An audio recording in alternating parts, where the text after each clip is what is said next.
نہیں نواز شریف کا کیس بڑا مختلف ہے،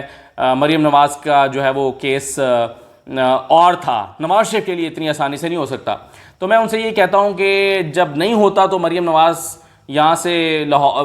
پاکستان کی حدود سے چھوڑ کر باہر بھی نہیں چند دن کے لیے جا سکتی، اور جب نہیں ہونا ہوتا تو مریم نواز جتنا مرضی زور لگا لیں ان کو یہ سزا ختم نہیں ہوتی، لیکن جب ہونا ہوتا ہے تو جھٹکا لگتا ہے، پتہ ہی نہیں چلتا۔ یعنی آپ سوچیں نا کہ پلیٹلیٹس گرے اور نواز شریف باہر چلے گئے، اب نواز شریف نے واپس آنا تو کیا ہوگا؟ پہلے درخواست دائر کریں گے، وہ کہیں گے جی میرا ایبسکونڈر کا اشتہاری کا اسٹیٹس ختم کیا جائے، اشتہاری کا اسٹیٹس ختم ہو جائے گا۔ پھر وہ کہیں گے کہ جی میں اب عدالت کا آ کے سامنا کرنے کے لیے تیار ہوں، مگر مجھے گرفتار نہ کیا جائے، ضمانت دی جائے، تو ان کو ضمانت دے دی جائے گی۔ جب ضمانت دے دی جائے گی تو وہ گھر چلے جائیں گے، تو بات ختم، پھر کیس چلتا رہے گا قیامت تک، کیا فرق پڑتا ہے؟ اٹھا کے اس کو وہ ڈالیں گے جو ہے وہ اللہ میاں کے پچھواڑے جس کو کہتے ہیں ہمارے یہاں محاورے میں، تو وہاں اٹھا کے ان کے کیس کو ڈال دیں گے، اللہ خیر صلاح۔ تو یہ جو عمران خان کو یہ جو فیل آئی ہے نا کہ اسحاق ڈار واپس آ گئے، مریم نواز کی بریت ہو گئی، نواز شریف واپس آ رہے ہیں، اور اس کے ساتھ ساتھ یہ کہ توشہ خانہ کا کیس آ رہا ہے، عمران خان کی نااہلی کی باتیں ہو رہی ہیں، تو عمران خان کو یہ لگا، اور پھر پنجاب میں تبدیلی کی باتیں ہو رہی ہیں کہ جی پنجاب میں 12 بندے بس اسی طرح خرید لیے جائیں، اور 12 بندے خرید کے جو ہے وہ حکومت کا تختہ الٹ دیا جائے، اور وہاں پر جو ہے وہ اپنے بندے کو لگا دیا جائے لا کے وزیر اعلیٰ۔ تو یہ جو پلان کیا جا رہا ہے، تو عمران خان کو اب یہ فیل آئی ہے کہ یہ مجھے صدر عارف علوی والے چینل سے لگایا ہوا ٹرک کی بتی کے پیچھے اور ادھر سے گیم ڈال دی ہے۔ تو عمران خان کو یہ فیل آئی ہے کہ مجھے انگیج کر کے اور یہاں پر کارروائی پوری کر دی گئی ہے، تو مجھے تو پھر دھوکہ دیا جا رہا ہے۔ تو یہ فیل جیسے عمران خان کو آئی ہے، تو عمران خان نے اپنی پارٹی رہنماؤں کو اس کو کا اجلاس بلایا اور ان سے بات چیت کی ہے کہ ہمیں بس اب انف از انف، صبر کا پیمانہ لبریز، اب ہمیں اپنی فائنل کارروائی کی طرف بڑھنا ہے۔ میں آپ کو یہ بتا دوں، کچھ سورسز میرے یہ بتاتے ہیں کہ آج کی جو میٹنگ تھی یہ بنیادی طور پر اس ڈیسیجن کے لیے نہیں بلائی گئی تھی، بلکہ آج کی میٹنگ بلائی گئی تھی کہ اکانومی کی ذرا بات کی جائے، اسحاق ڈار کیا دوبارہ سے ڈالرز مارکیٹ میں پھینک کے ڈالر کو نیچے لا رہے ہیں یا کیا کر رہے ہیں۔ پھر آج کی میٹنگ میں یہ بھی ڈسکشن ہوئی کہ انٹرنیشنل مارکیٹ میں تو پیٹرول $50 کم ہوا ہے فی لیٹر، انٹرنیشنل مارکیٹ میں $50 فی لیٹر کو 70 کے قریب آ گیا ہے، اور ادھر ہمارے یہاں صرف $12 کا لالی پاپ دیا گیا ہے۔ تو ہونا تو یہ چاہیے تھا کہ اتنا بڑا انٹرنیشنل مارکیٹ میں جب قیمتیں گری ہیں تو ہمارا پیٹرول جو ہے وہ $60-70 کم ہونا چاہیے تھا اصولی طور پر۔ بھائی ادھر $50 کم ہو رہا ہے تو آپ کو کیا مسئلہ ہے کہ آپ $50 کم نہیں کر سکتے، یا $60-70 کم کرنا چاہیے تھا، لیکن وہ نہیں کیا گیا، اور وہ جو قیمتوں کا فائدہ ہے وہ عوام کو پہنچانے کی بجائے حکومت کے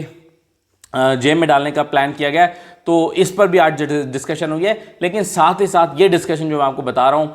یہ بھی ہوئی کہ ہمیں اب فائنل کال دینی چاہیے۔ اچھا، اب دیکھنا اس میں یہ ہے کہ کارڈ جو حتمی پلان ہے وہ عمران خان کے پاس ہے، عمران خان نے کسی کے ساتھ شیئر نہیں کیا، لیکن دیکھنا یہ ہے کہ عمران خان کیا کر سکتے ہیں، عمران خان کے پاس راستے کیا ہیں۔ عمران خان کیا پنڈی جا کے بیٹھ سکتے ہیں، پنڈی کا گھیراؤ کر سکتے ہیں؟ عمران خان کیا اس کے علاوہ کوئی اور مقامات چوز کر سکتے ہیں؟ یہ بھی چھوٹی باتیں ہیں، شاید عمران خان اس سے بڑا کچھ کر سکتے ہیں۔ کچھ میری سورسز سے بات ہوئی ہے، وہ یہ کہتے ہیں کہ عمران خان یہ بھی کر سکتے ہیں کہ پنجاب اور خیبر پختونخوا کی اسمبلیاں توڑیں، اور پختونخوا اور خیبر اور اس کی پنجاب کی اسمبلیاں توڑنے کے بعد احتجاج کی کال دیں، یعنی احتجاج کی کال وہ دے دیں اور نکلنے سے پہلے اسمبلیاں توڑ دیں۔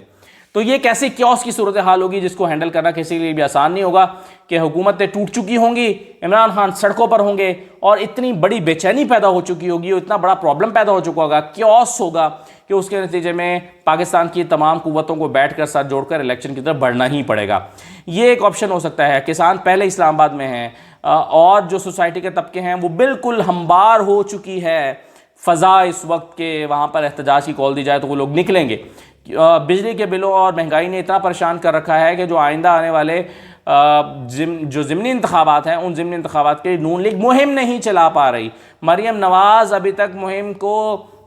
انتخابی مہم کے سے خطاب کے لیے جلسوں کا پلان نہیں بنا سکیں۔ ان کو رپورٹس یہ دی گئی ہیں کہ آپ اتریں گے تو سپر فلاپ ہوں گے آپ کے جلسے، تو آپ عوامی جلسوں میں مت جائیے، خاص طور پر جب پنجاب میں آپ کی حکومت بھی نہیں ہے، آپ پٹواریوں کو یا پولیس اہلکاروں کو سادہ وردیاں پہنا کر بھی نہیں لا سکتے،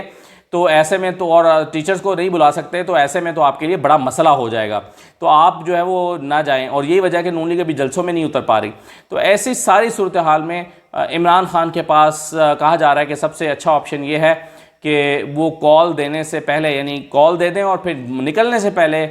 جو ہے وہ اسمبلیاں توڑ دیں تو یہ کیسے سچویشن ہوگی، کیونکہ عمران خان اب شاید آل آؤٹ جانا چاہیں گے اور وہ چاہیں گے کہ اپنی پوری انرجی جو ہے وہ اس احتجاج کے اوپر لگائیں، اور وہ پریڈکٹیبل احتجاج نہ ہو جس کو رانا ثناء اللہ پریڈکٹ کر کے اور آنسو گیس کا بے دریغ استعمال کریں اور پھر کہیں دیکھیں کیسے ان کو دھونی دی ہے۔ تو میرا خیال ہے اس سے بچنے کے لیے عمران خان یہ پلان کر رہے ہیں، لیکن میں نے جو ٹویٹس آپ کے سامنے رکھی ہیں فواد چودھری، حماد اظہر، شہباز گل اور باقی لوگوں کی، کہ 7 دن بڑے امپورٹنٹ ہیں، یہ عشرہ ربیع الاول کے مکمل ہوتے ہی کوئی بڑی پولیٹیکل ایکٹیویٹی ہو جائے گی۔ ہم یہ سوچ رہے تھے کہ شاید یہ نومبر کے بعد ہوگی، لیکن اب حالات اتنی تیزی سے تبدیل ہو رہے ہیں کہ شاید یہ اکتوبر میں ہی ہو جائے۔ اجازت دیجیے، اللہ حافظ۔